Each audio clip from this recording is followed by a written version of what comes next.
Şimdi değerli dostlar, ben Alex Emi Ümit Yücel. Şu an Sertan Usta'nın oto tamir atölyesindeyiz.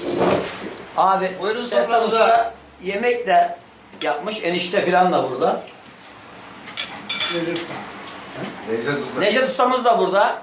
Diğer İbo da burada, İbo da emekler. Abi bak böyle yemek memek yapıyorlar.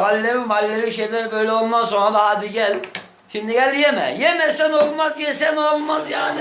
Ne ayak abi. Bizi kötü alıştırıyor yani. Görüyorsunuz yani. Hatta. Buyurun buyurun. Ne diyorsunuz bu konu hakkında arkadaşlar? Hepinizi seviyoruz.